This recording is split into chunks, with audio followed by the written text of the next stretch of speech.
Shalom bien-aimés, saints, que Dieu vous bénisse, que Dieu vous garde. Donc, c'est votre frère Adélard. Donc, comme promis, nous allons donc commencer aujourd'hui notre enseignement sur Noé. L'enseignement va être long, accompagné de beaucoup de ramifications. Il y aura beaucoup de courbures, beaucoup d'éléments.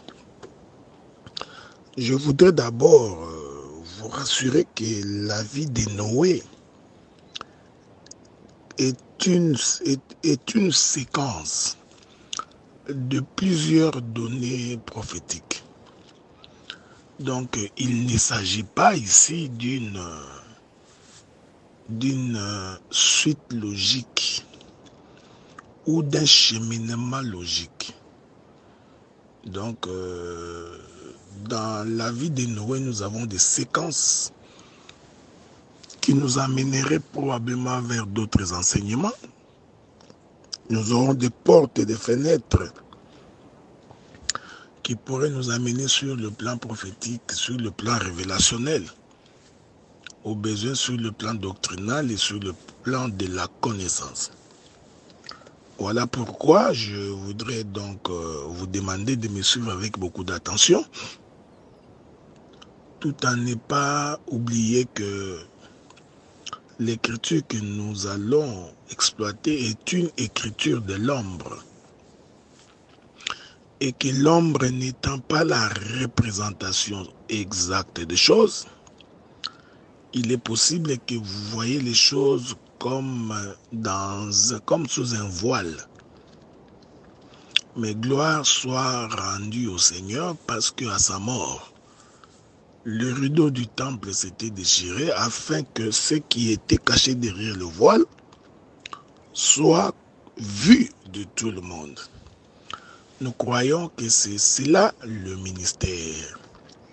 Le ministère, c'est donc ce déchirement du voile afin que ce qui a été caché à l'intérieur soit découvert. Je voudrais dire en d'autres termes que le ministère, c'est déchirer la chair pour que le sang soit versé et que le peuple trouve du breuvage. Nous allons donc prendre notre texte dans les livres de Genèse chapitre 6. Je vais donc commencer par le verset 12. Il est écrit, Dieu regarda la terre et voici qu'elle était corrompue, car toute chair avait corrompu sa voix sur la terre. Alors Dieu dit à Noé, la fin de toutes choses est arrêtée par devers moi, car ils ont rempli la terre de violence. Voici, je vais les détruire avec la terre. Fais-toi une hache de bois de gopher. Tu disposeras cette hache en cellules et tu l'enduiras de poids en dedans et en dehors. Voici comment tu la feras. L'arche aura 300 coudées de longueur, 50 coudées de largeur et 30 coudées de hauteur. Tu feras à l'arche une fenêtre, tu réduiras à une coudée en haut, tu établiras une porte sur le côté de l'arche et tu en construiras un étage inférieur, un second et un troisième. Nous allons d'abord nous limiter ici pour aujourd'hui, quoique je suis sûr que je ne pourrai pas exploiter tous les textes. Mais comme nous avons pratiquement plus d'une semaine, donc nous allons petit à petit marcher jusqu'à ce que chacun de nous comprendra ce qui est écrit. La méchanceté de l'homme étant arrivée à son comble, le Seigneur va donc décider de détruire la terre. Cela veut dire en d'autres termes, l'Éternel était en colère à cause du péché de l'homme, alors il décidera, il faudrait qu'il détruise toute la terre. Ici, il faudrait d'abord que vous puissiez comprendre que cette colère de Dieu, c'est tout un jugement. Ok? Donc la colère de Dieu, c'est tout un jugement. Et ce jugement-là est fonction du fait que l'homme pêche ou que l'homme a péché. Ainsi, vous allez comprendre que le moment où Dieu se met en colère et qu'il décide de devoir détruire la terre, ce moment-là, c'est exactement le moment où Dieu va devoir se mettre en colère et porter des jugements sur la terre. Parce que ce que Dieu recherchait ici, c'est que Dieu voulait juger la terre et condamner la terre. Je voudrais que vous reteniez bien ce que j'ai dit, parce que c'est très très important. C'est-à-dire que l'Éternel Dieu était en colère. Maintenant, pour que Dieu calme sa colère, il devrait donc procéder à la destruction de la terre. Mais il s'est fait malheureusement que sur la terre se trouvait donc cet homme de Noé et avec sa famille. Souffrait que nous puissions procéder également par une forme d'exhortation pour dire que en tant que fils de Dieu, il est important de retenir que même lorsque le Seigneur Dieu décide de détruire la terre, il ouvrira toujours une brèche, une porte pour que ses enfants soient sauvés. Je voudrais donc te dire que même si le Seigneur se met en colère, même s'il y a des difficultés sur la terre, même s'il y a des maladies, des disettes, des calamités, souviens-toi que l'Éternel Dieu trouvera toujours une voie de sortie pour ses enfants. C'est pourquoi le Seigneur, avant de détruire la terre, parce qu'il était en colère, il va donc aller retrouver cet homme de Noé. Si vous remontez au premier verset de ce chapitre 6, vous allez vous rendre compte de ce qui est écrit. Souffrez que je puisse lire cette écriture avec vous. La Bible dit ceci.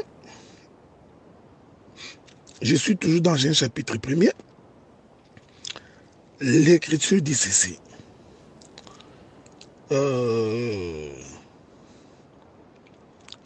Voilà. Non, prenons le verset 8.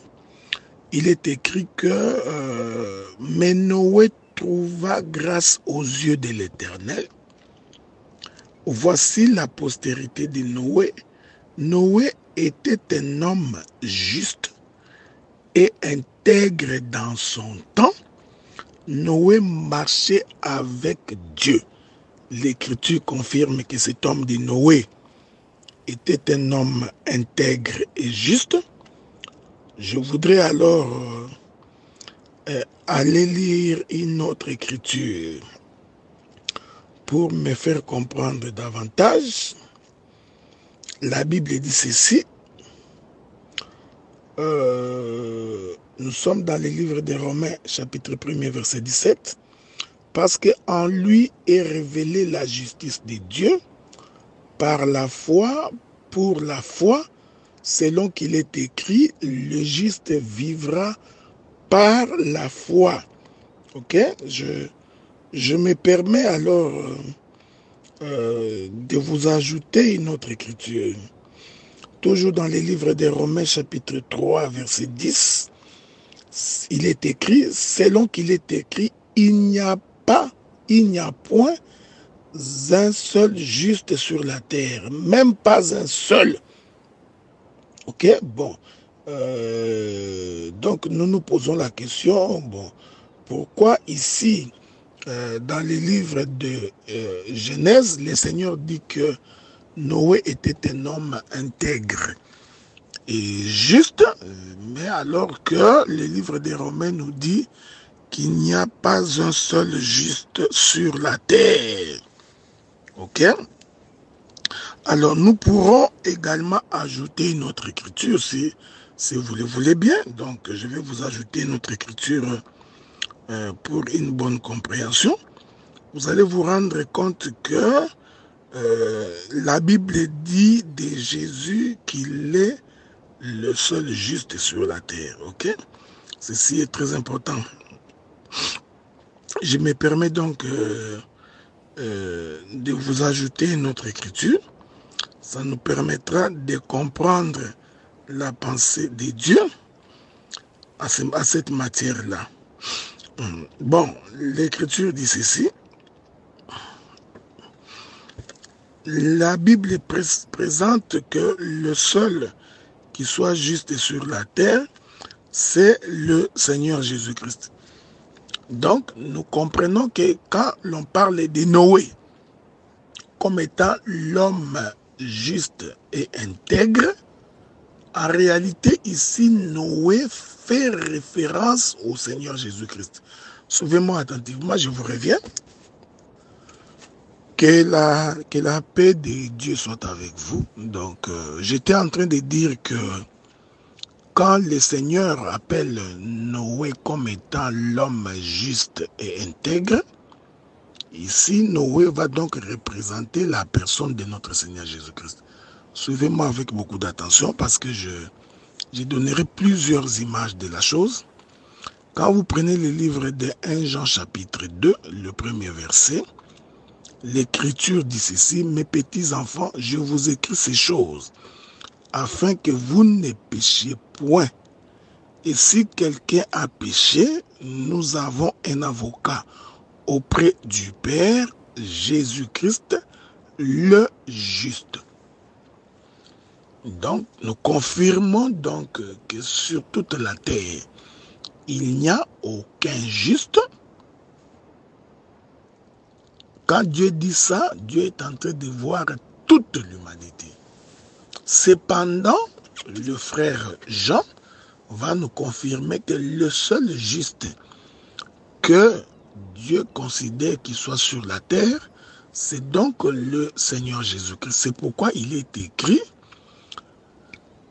le juste vivra par la foi. Le juste qui vit par la foi ici, c'est d'abord le Seigneur Jésus-Christ. Ainsi, nous remarquons que le Seigneur, avant de détruire la terre, il va donc essayer de trouver quelqu'un qui soit capable de faire en sorte que ses enfants échappent au jugement. Remarquez cette chose. Donc, je vous ai dit d'être patient avec moi parce que nous prendrons beaucoup de chemins détournés. Et alors, c'est alors que Dieu va appeler Noé.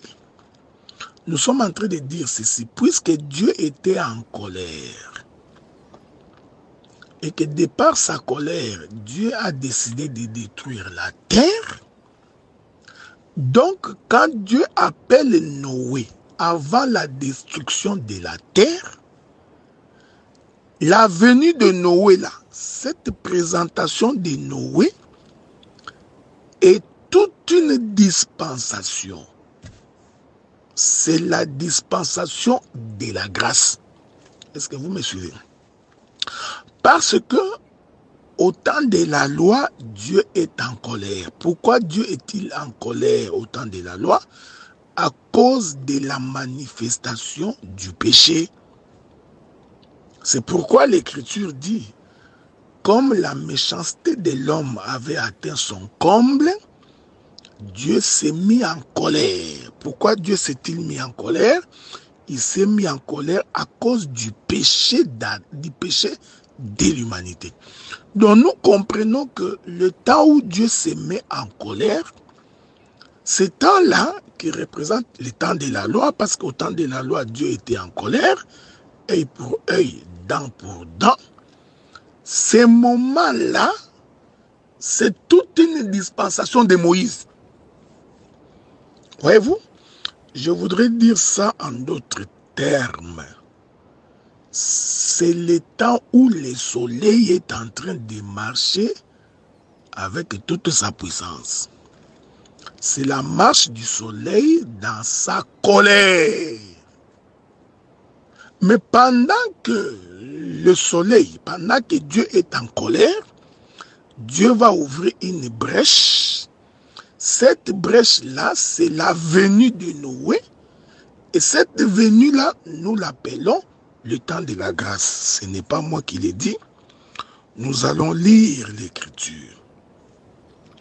Lisons l'Écriture pour que chacun de nous soit en paix.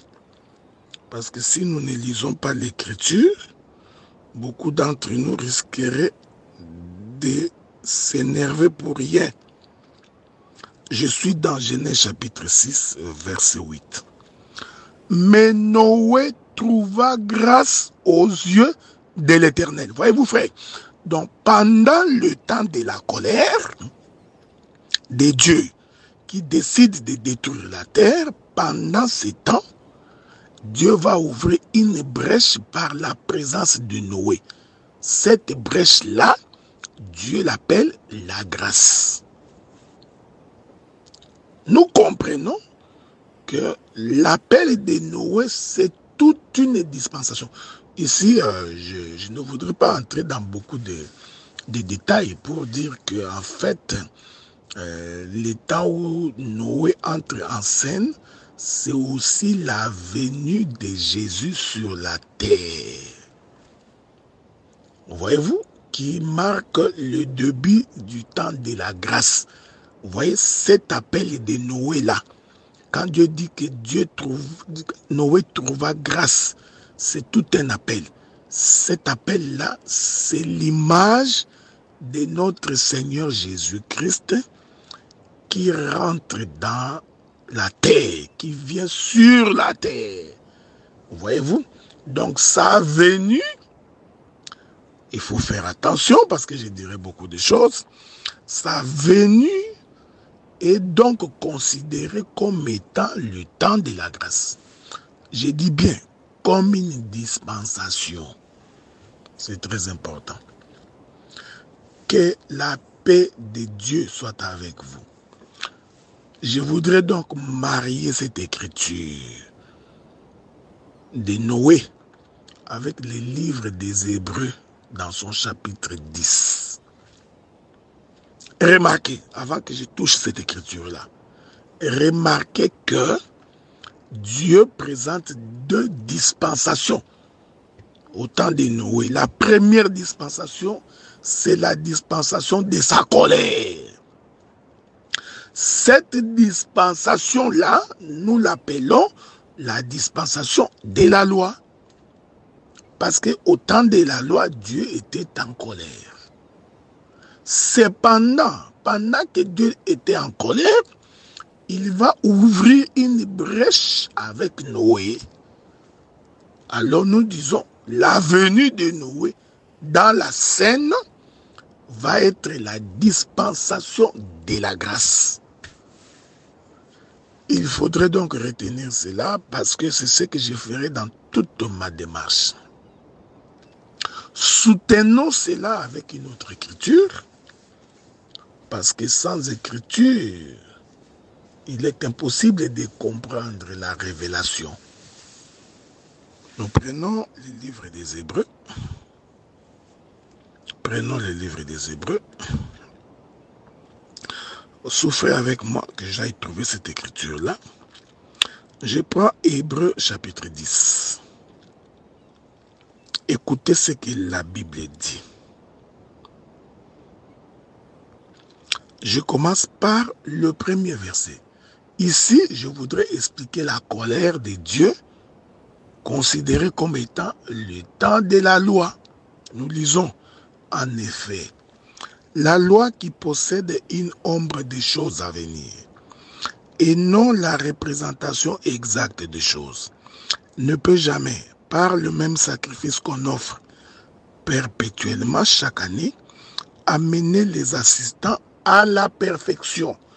Donc cette écriture prouve que l'assistant ou les assistants étaient dans un état de péché. Est-ce que vous remarquez ça? Il faut bien suivre. Hein? Il continue, il dit, autrement n'aurait-on pas cessé de les offrir. Parce que ceux qui rendent ces cultes étant une fois purifiés, n'auraient plus eu aucune conscience de leurs péchés. Mais les souvenirs des péchés renouvelés chaque année par ces sacrifices. Vous voyez, c'est la dispensation de la méchanceté de l'homme manifestée par le péché.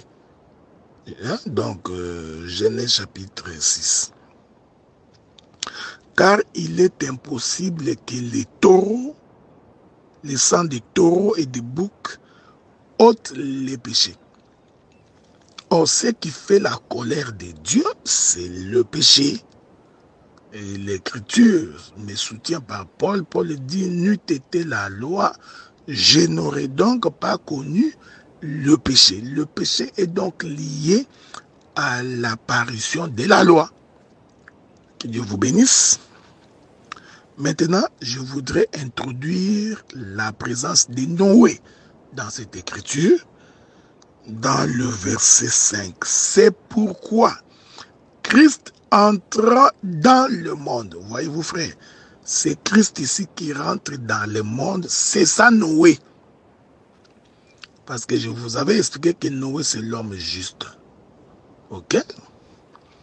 C'est pourquoi Christ entrant dans le monde dit, tu n'as voulu ni sacrifice ni holocauste, mais tu m'as formé un corps. Donc, les livres des Hébreux précisent ces deux dispensations. La dispensation de la loi, représentée par les holocaustes et les sacrifices de taureaux et de boucs, qui ne pouvaient pas apaiser la colère de Dieu. Alors, Christ entrant dans le monde, c'est Noé. Ok? C'est Noé. Noé vient pour ouvrir une brèche. Je vais ajouter une autre portion de l'Écriture. Que Dieu vous bénisse. Que la paix de Dieu soit avec vous. Que Dieu vous garde et que sa main vous soutienne dans la marche que nous faisons sur la terre des hommes. Il faut comprendre que, bien-aimés frères, que nous servons Dieu pour la vie éternelle. C'est pourquoi, deux fois, il ne faut pas perdre le temps dans des discussions inutiles. Il faudrait éviter des débats qui vous souillent. Il faut éviter les gens qui sont animés de mauvais esprits. Il faut vous focaliser sur l'essentiel, vous focaliser sur ce que Dieu vous a appelé, servir Dieu en étant loin des hommes qui peuvent vous tirer en bas, vous souiller et vous plonger dans la boue. Nous avions appris ces choses avec le Seigneur, c'est pourquoi nous vous les communiquons, pour que vous sachiez comment vous tenir dans la maison. Vous savez, si Dieu nous prête vie, nous parlerons plus tard. Parce qu'il y a ce qu'on appelle aujourd'hui le communautarisme qui est très dangereux pour la vie d'un chrétien. Donc le communautarisme, c'est un fléau. C'est une tare qui détruit la vie chrétienne. C'est pourquoi il faut sortir du communautarisme. Mais lisons, je vous avais dit que je vais ajouter une autre écriture pour expliquer l'état de la colère de Dieu et l'entrée en scène de Noé comme étant la dispensation de la grâce. Je prends une autre écriture. Apocalypse chapitre 5. Ce sont des écritures que vous connaissez, mais nous sommes en train de les colorer autrement. Donc nous faisons de la peinture sur des écritures que vous aviez vues ou que vous aviez entendu parler d'une autre manière. Nous y apportons une touche tout à fait particulière. Apocalypse chapitre 5. L'écriture dit: puis je vis dans la main droite de Dieu qui est assis sur le trône un livre écrit en dedans et en dehors, scellé de 7 sceaux. Que Dieu vous bénisse. Et j'ai vu un ange puissant qui criait d'une voix forte, qui est digne d'ouvrir les livres et d'en rompre le sceau.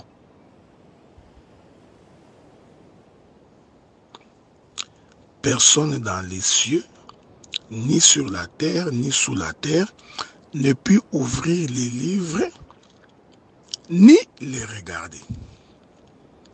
Je pleurais beaucoup de ce que personne ne fit trouver digne d'ouvrir les livres, ni de les regarder. L'un des vieillards me dit: ne crains point, voici les lions de la tribu de Juda, les rejetons de David, a vaincu pour ouvrir les livres et ses 7 sceaux. J'ai vu au milieu du trône des 4 êtres vivants et au milieu des vieillards un agneau qui était comme immolé. Il avait 7 cornes, 7 yeux, qui sont les 7 esprits de Dieu envoyés par toute la terre.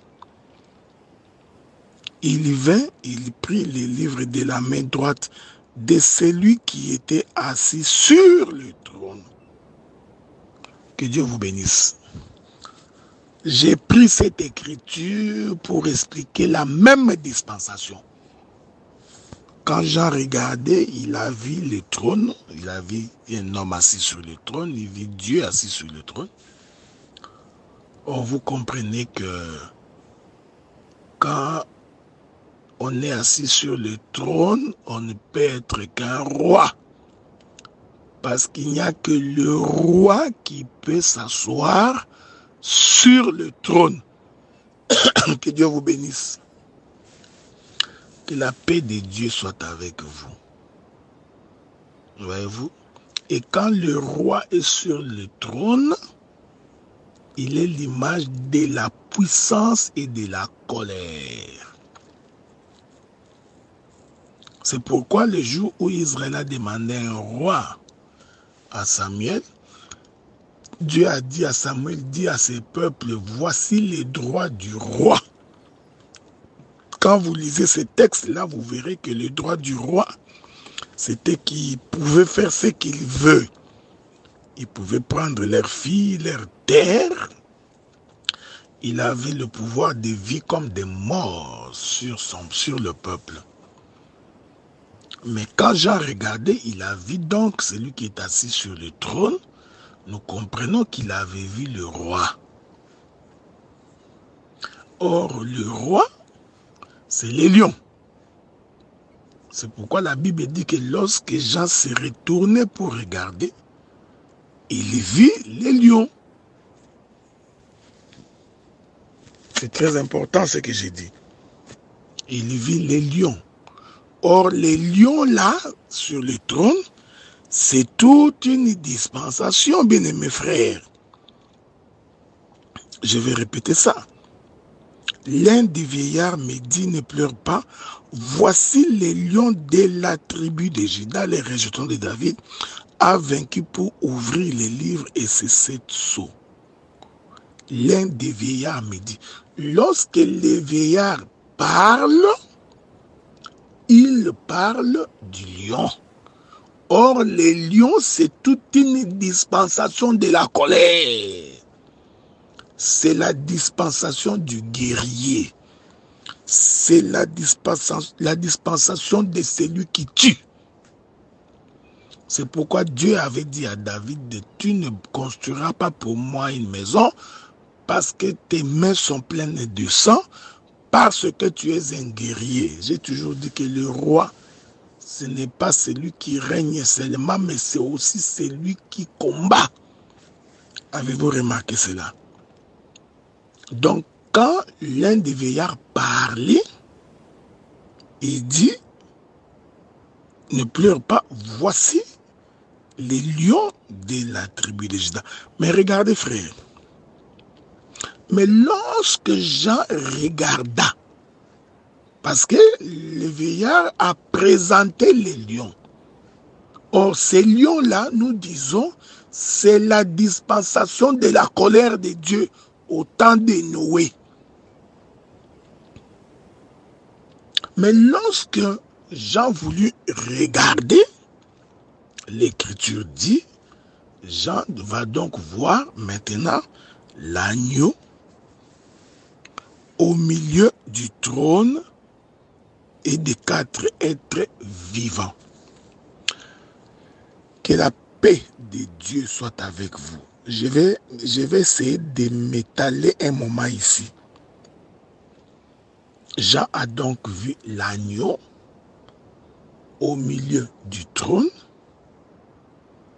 et de 4 êtres vivants. Vous comprenez que cette position-là, cette manière-là de disposer les choses représentait exactement le campement d'Israël. Parce que quand Israël campait, il campait en 4 bras. Il y avait 3 tribus au nord, 3 tribus au sud, 3 tribus à l'est, 3 autres tribus à l'ouest. Donc quand Israël campait, il campait en 4 bras. Et ces 4 bras-là représentent les 4 êtres vivants. Ce n'est pas l'objet de notre intervention. Je viens là-bas pour expliquer une pensée. Mais l'Écriture dit, lorsque Israël campait, au milieu du camp se trouvait donc l'arche de l'alliance. En d'autres termes, l'arche de l'alliance était à l'intérieur du camp. Que la paix de Dieu soit avec vous. Or, les 4 camps, les 4 campements, qui représentent aussi les 4 êtres vivants, vont donc représenter les lions. Pourquoi? Parce que Judas, qui est un lion, est le 4e fils de Jacob. Donc la royauté est pour Judas, représentée par les 4 chiffres. Que la paix de Dieu soit avec vous. Donc, quand Israël campait en 4 bras, les 4 bras-là représentaient le lion. Mais au milieu de ces camps se trouvait l'arche. Ici, l'arche représente donc l'agneau.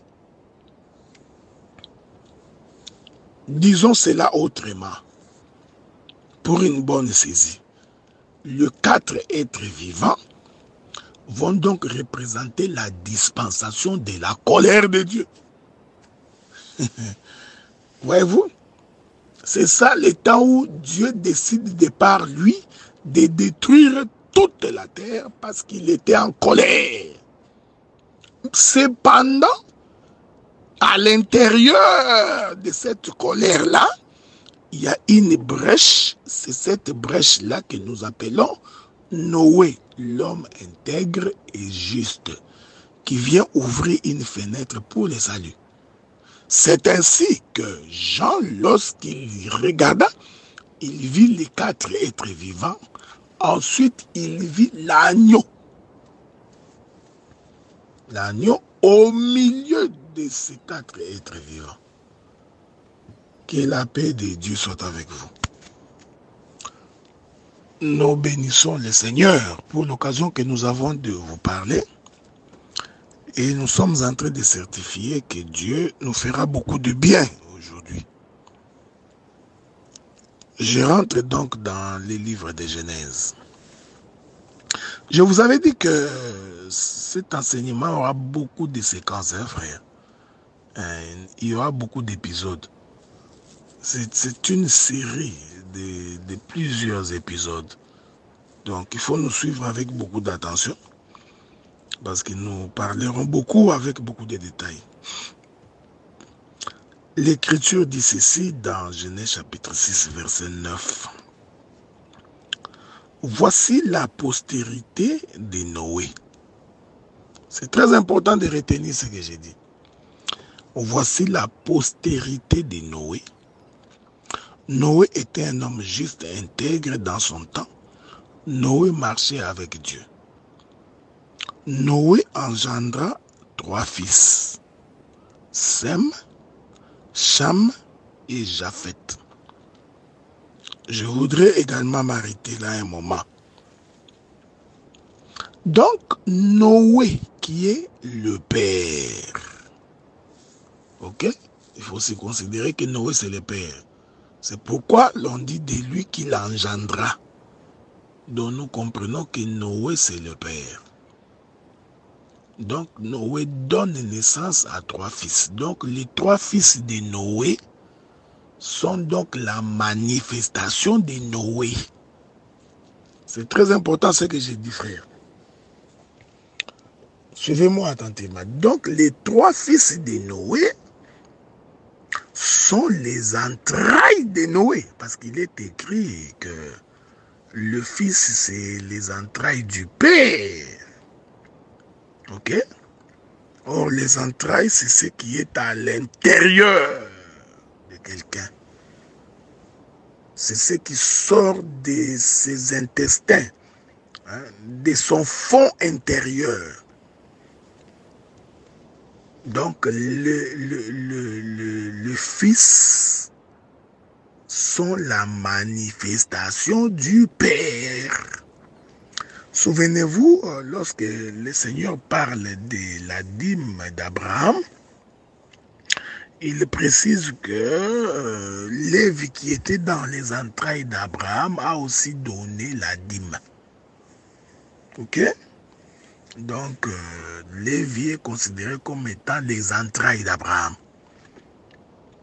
Je voudrais lire une écriture pour que nous comprenions que les fils sont la manifestation du Père. Parce qu'il faut considérer que Cham, Japheth et Sem sont donc la manifestation de Noé. Et à ce titre-là, nous allons donc prendre les 3 fils comme étant les entrailles de leur père. Ok? C'est très important. Je prends les livres de Luc. Le livre de Luc, il est écrit dans son chapitre 1er, le verset 78. Nous lisons. La Bible dit, laissez-moi commencer par le verset 76. Et toi, petit enfant, tu seras appelé prophète du Très-Haut. Ça, c'est la prophétie qui concerne le Seigneur Jésus-Christ. Car tu marcheras devant la face du Seigneur pour préparer ses voies, afin de donner à son peuple la connaissance du salut par le pardon de ses péchés. La connaissance du salut. Donc, le salut vient par le pardon du péché. Maintenant, écoutez ce que le frère Luc dit. Il dit, grâce aux entrailles de la miséricorde de Dieu. Or, les entrailles, c'est l'intérieur de Dieu. Et en vertu de laquelle le soleil levant nous a visités d'en haut pour éclairer ceux qui sont assis dans les ténèbres et dans l'ombre de la mort, pour diriger nos pas dans le chemin de la paix. Or, le livre de Jean, le Seigneur confirme qu'il est le chemin, la vérité et la vie. Donc nous comprenons que les entrailles de Dieu qui nous a visités d'en haut, ce soleil-là, en réalité, c'est le Seigneur Jésus-Christ. Il est donc sorti du Père. je vais ajouter une autre écriture. Je touche ces écritures pour expliquer que les 3 fils de Noé, quand vous les prenez ensemble, ils représentent les entrailles de Noé. Ok? Ils représentent donc le fils. Je voudrais lire une autre écriture. Souffrez avec moi. Et je crois que votre souffrance est pour une bonne cause. Ok? Je prends Jean chapitre 1er, verset 18. Il est écrit, personne n'a jamais vu Dieu, le Fils unique qui est dans le sein du Père et c'est lui qui l'a fait connaître. Voyez-vous? Je répète ça. Personne n'a jamais vu Dieu, le Fils unique qui est dans le sein du Père. Quand le frère Jean dit le Fils unique dans le sein du Père, il voudrait dire dans les entrailles du Père. Est-ce que vous êtes avec moi? Donc, nous comprenons que l'agneau qui est au milieu du trône, entouré des 4 êtres vivants, c'est lui, les entrailles du Père. Que Dieu vous bénisse. C'est lui, il est dans le sein du Père. Ainsi, nous comprenons que tous les trônes entourés des 4 êtres vivants va donc représenter le Père. Mais lui, l'agneau est au milieu, c'est-à-dire dans les entrailles. Est-ce que vous remarquez ce que j'ai dit? Bon, souffrez. Remarquez avec moi, même lorsque nous avions évoqué la disposition du campement d'Israël, vous allez remarquer que l'arche de l'Alliance était au milieu du campement. Cette arche-là qui est au milieu du campement représente donc le Fils unique qui est dans le sein du Père. Je crois que c'est l'écriture que j'avais voulu vous donner.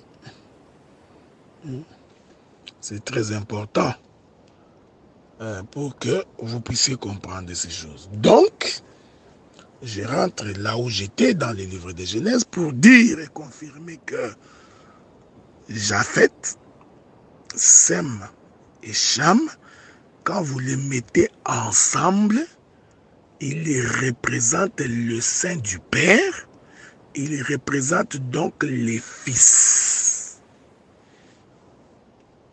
Est-ce que vous remarquez cette chose? Ils représentent donc les fils de Noé. Donc ici, Noé est donc considéré comme étant le père, voyez-vous. J'ai changé le costume. Et les 3 fils sont donc les entrailles du Père. Ils représentent donc la personne du Seigneur Jésus-Christ. Quand vous les prenez ensemble, mais soyez en paix, parce que dans la marche, nous allons également les scinder. Nous couperons ces enfants-là, parce que l'autel de Jacob est composé de plusieurs pierres. Donc nous pouvons retirer la pierre pour faire tout un enseignement. Donc dans notre marche, ne vous en faites pas, nous couperons également ces enfants-là. Mais pour l'instant, je les mets ensemble. Parce que les 3 vont représenter toute une dispensation. Lorsque j'expliquerai, soyez en paix, frère, lorsque j'expliquerai la dimension, les différents niveaux de l'arche, je placerai chaque enfant de Noé dans la classification, dans la manière dont l'arche a été construite. Que la paix de Dieu soit avec vous. Donc, Noé est un homme intègre et un homme juste. Il représente la dispensation de la grâce. Noé représente la fenêtre que Dieu ouvre pour sauver ses enfants. Parce qu'en réalité, Noé est entré dans l'arche seulement avec sa famille. C'est pour dire que quand on n'est pas de la famille de Noé, on ne peut pas entrer dans l'arche. C'est ce que l'Écriture dit, non? Souffrez, je vais revenir.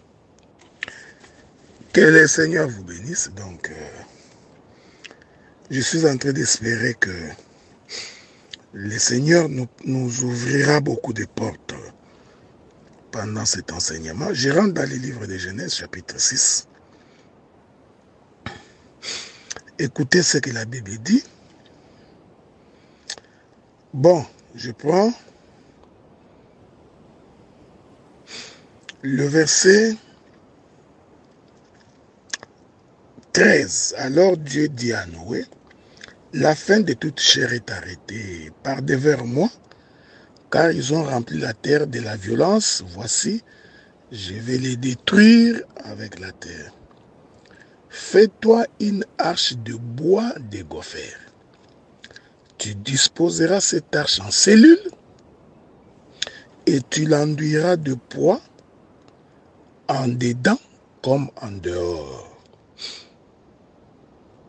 Voici comment tu la feras. L'arche aura 300 coudées de longueur, 50 coudées de largeur et 30 coudées de hauteur. Voilà, bien aimé, ça. Nous sommes en train de marcher pour atterrir pour aujourd'hui. Le Seigneur va donc dire à Noé de faire une arche avec le bois de gopher.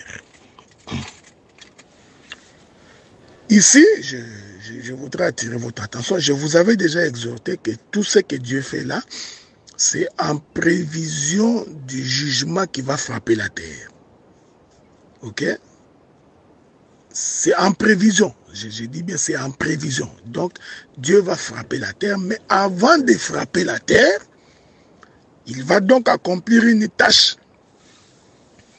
C'est pourquoi la Bible dit que bien avant la fondation du monde, l'agneau de Dieu a déjà été immolé, déjà, bien avant, pour qu'au travers de l'agneau que nous soyons sauvés.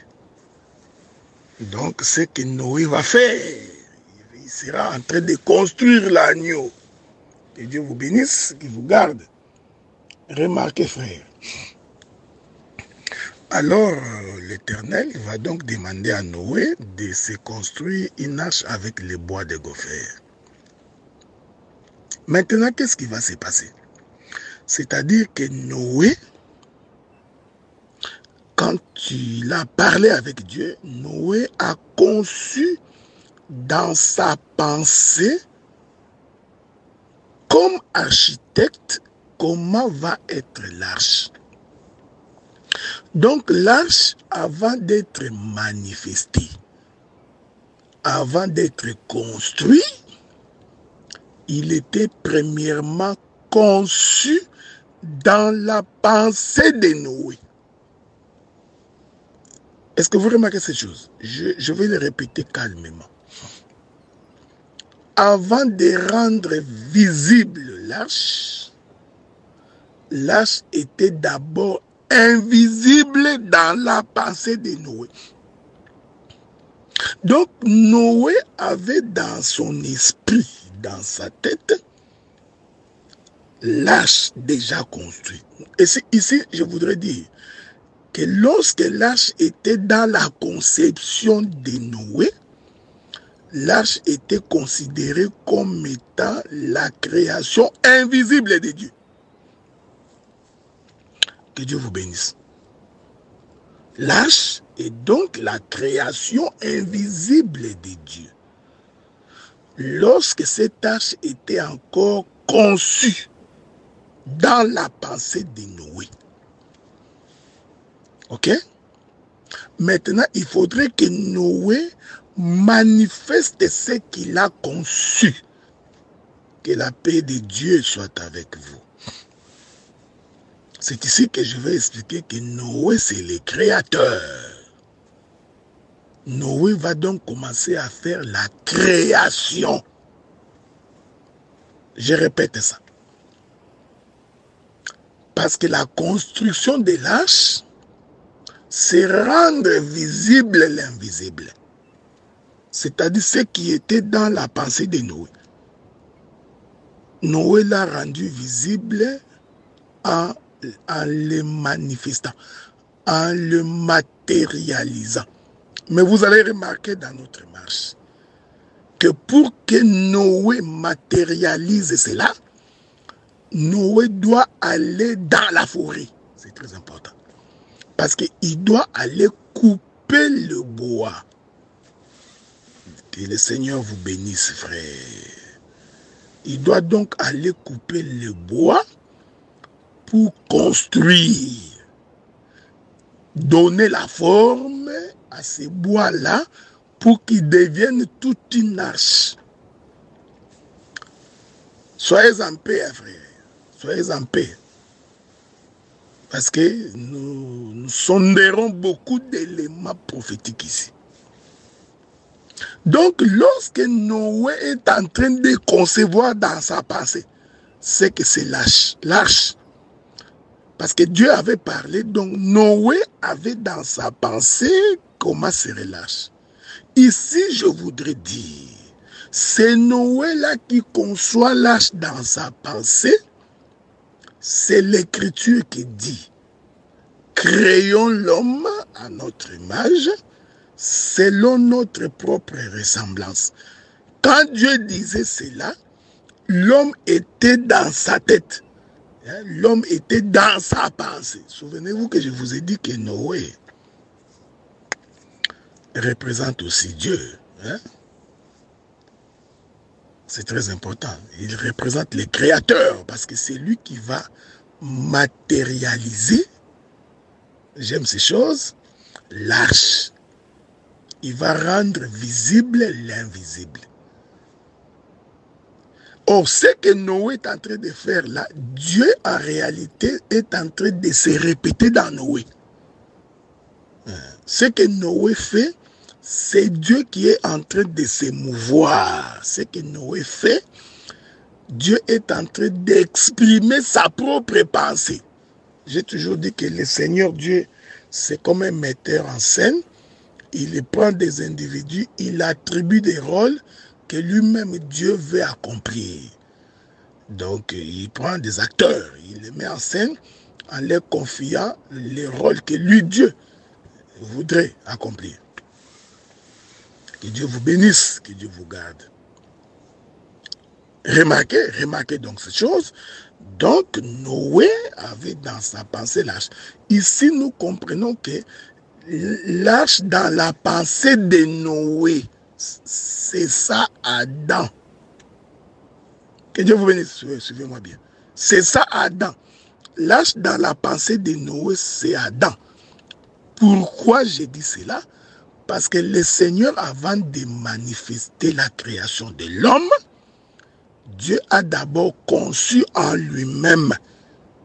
Il dit, créons l'homme à notre image, selon notre propre ressemblance.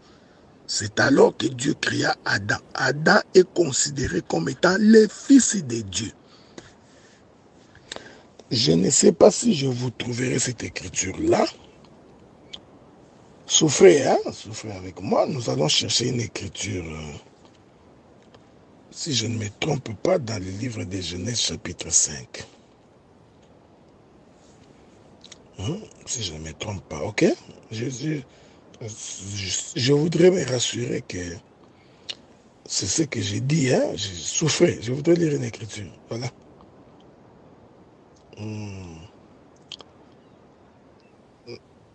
Voilà, donc attendez. Il y a une écriture que je cherche, mais j'espère que je vais devoir trouver ça. Sinon, je rentrerai dans les livres de Matthieu. Je prends d'abord une écriture, ok?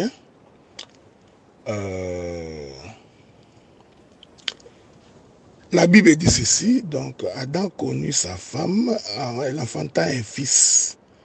Il l'appela du nom de Seth, car dit-elle, Dieu m'a donné un autre fils à la place d'Abel que Caïn a tué. Ok? Donc, je vais ajouter une écriture. Ok? Une écriture, toujours là-dedans, où la Bible dit que Adam, âgé de 130 ans, engendra un fils. Voilà. Voilà. Genèse chapitre 5, verset 3. Adam, âgé de 130 ans, j'aime cette écriture-là. Je répète ça? Non, laissez-moi vous aider. Hein? Commençons par le premier verset. Genèse chapitre 5, premier verset. Voici les livres de la postérité d'Adam. Lorsque Dieu créa l'homme, il les fit à la ressemblance de Dieu. Donc, Adam a été créé à la ressemblance de Dieu. Donc, en créant Adam, Dieu s'est projeté lui-même. Donc, Dieu s'est reproduit. J'aime ça. Donc, Adam était comme une duplication de Dieu. Dieu s'est reproduit lui-même à Adam. Et Dieu dit, il lui ressemble. Donc, quand on regardait Adam, on voyait Dieu. Que la paix de Dieu soit avec vous. Je vous reviens. Que Dieu vous bénisse. Regardez. Donc, quand on regardait Adam, on voyait Dieu. Ok? C'est pourquoi Genèse dit, il les fit à la ressemblance de Dieu. Il créa l'homme et la femme, les bénit, il les appela du nom d'homme lorsqu'ils furent créés. Écoutez maintenant. Adam, âgé de 130 ans, engendra un fils à sa ressemblance. Donc, hein, Adam, âgé de 130 ans, engendra un fils à sa ressemblance. Le prophète Moïse va donc répéter le terme que Dieu avait utilisé lorsqu'il était en train de créer Adam. Quel est le terme que Dieu avait utilisé? Créons l'homme à notre image, selon notre propre ressemblance. Et l'écriture que je vous ai lue, la Bible dit que Dieu créa l'homme à sa ressemblance. Maintenant, regardez, lorsque Adam aussi à son tour va engendrer un fils, le fils aussi est à sa ressemblance. Donc, Dieu répète le même terme dans la naissance de Seth. Il dit, Adam, âgé de 130 ans, engendra un fils à sa ressemblance, selon son image, et lui donna le nom de Seth. Avez-vous remarqué cette chose? Donc, le fils d'Adam qui lui ressemblait, qui était à son image, s'appelait Seth. Ainsi, nous comprenons que Adam aussi, qui était créé à l'image de Dieu, et qui ressemblait à Dieu, en réalité, c'était aussi le fils de Dieu. Est-ce que vous me suivez? Tout ça, c'est pour expliquer que l'arche, c'était le fils de Noé. Est-ce que vous saisissez ça? Je marche comme ça pour que tu comprennes que l'arche était aussi dans la pensée de Noé. Donc l'arche, c'est tout un fils. Je voudrais lire une écriture dans les livres de Matthieu. Je ne sais pas si c'est là-bas que j'avais vu ça, mais j'espère pouvoir trouver cette écriture-là ici. Souffrez, hein? Donc souffrez avec moi. Je ne sais pas si c'est... Bon, c'est les livres de Luc. Je prends les livres de Luc. Écoutez ce que les livres de Luc dit.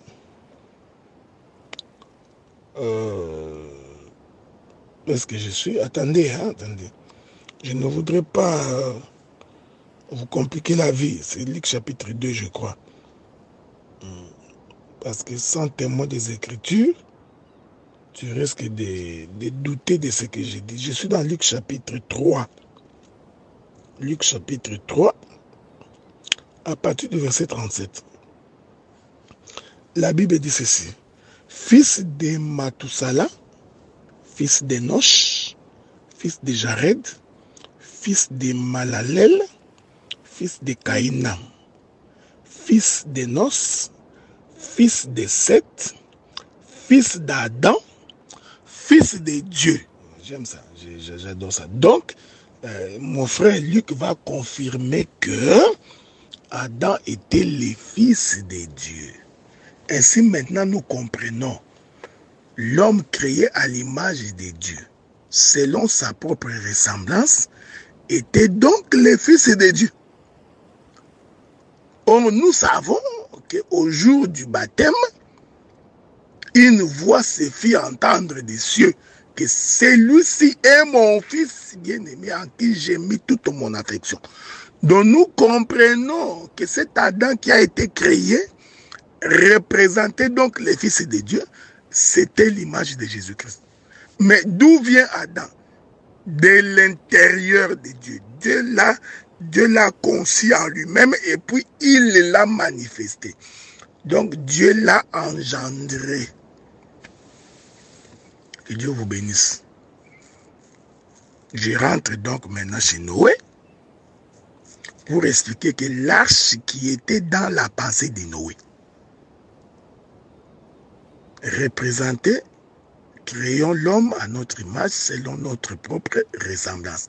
Maintenant, il fallait que Noé manifeste maintenant cette arche qui était dans sa pensée. Que Dieu vous bénisse. Pourquoi? Parce que Dieu aussi, lorsqu'il a conçu Adam dans sa pensée, cet Adam qui est son fils, il a fallu aussi que Dieu puisse matérialiser Adam. Que Dieu vous bénisse. Oh, c'est là où je vais finir pour aujourd'hui. Pour que Dieu manifeste Adam, il a fallu que la main de Dieu rassemble la poussière de la terre. Ici, je voudrais dire, la main de Dieu est allée dans la forêt pour couper les bois. Ok? Parce que pour que Noé puisse construire l'arche, Noé devait aller couper les bois. Oh, je vous ai dit que l'arche, c'est le fils de Noé. C'est l'image du fils de Dieu. Parce que Noé représente Dieu. Oh, pour que ce fils-là qui est l'arche soit manifesté, Noé devait prendre les bois de gopher. Oh, pour retrouver les bois de gopher, il faut donc aller couper le bois. Que Dieu vous bénisse. Nous donnerons beaucoup d'éléments ici. Nous donnerons beaucoup d'éléments ici. Or, Dieu, l'Éternel Dieu, pour créer Adam, il a rassemblé la poussière de la terre. Écoutez, frère, ici, je vais donc démontrer pendant notre marche que rassembler la poussière de la terre, c'est justement couper le bois. Que Dieu vous bénisse. Or, pour couper le bois, il faut avoir la main. Ok? Donc, sans la main, tu ne peux pas couper le bois. Donc, quand l'Éternel procédait au rassemblement de la poussière, donc le Seigneur prenait poussière par poussière, poussière par poussière, poussière par poussière. Ces mouvements-là de récupérer poussière par poussière par poussière, nous disons, c'est le bois qu'on est en train de couper. Ok? Mais pour couper le bois, vous savez ce qu'il faut, non? Il faut les déraciner, il faut l'enlever de l'endroit où il était planté. Que Dieu vous bénisse. Oui, donc, c'est ça. C'est pourquoi pour faire l'arche avec le bois de gopher, il faut donc aller retrouver le bois de gopher. Oh, le bois de gopher, c'est un arbre. Il est merveilleux. Mais pour que cet arbre-là devienne un bois, il doit être coupé de sa source d'alimentation. Il faut le séparer de là où il était planté. paix de Dieu soit avec vous. C'est cela notre petite introduction sur Noé. C'est cela notre petite introduction sur la construction de l'arche. Mais soyez en paix parce que je dirai beaucoup de choses. Nous ne sommes que dans l'introduction de ce que nous allons dire. Parce qu'il faut que nous démontrions comment le bois est une poussière, comment la poussière est le bois. Or, le bois, pour que vous puissiez faire l'arche, doit devenir un bois sec, doit être vidé de sa substance. Nous allons en parler. Parce que nous croyons que Noé a fait plusieurs voyages dans la forêt pour aller chercher les bois. Que la paix de Dieu soit avec vous.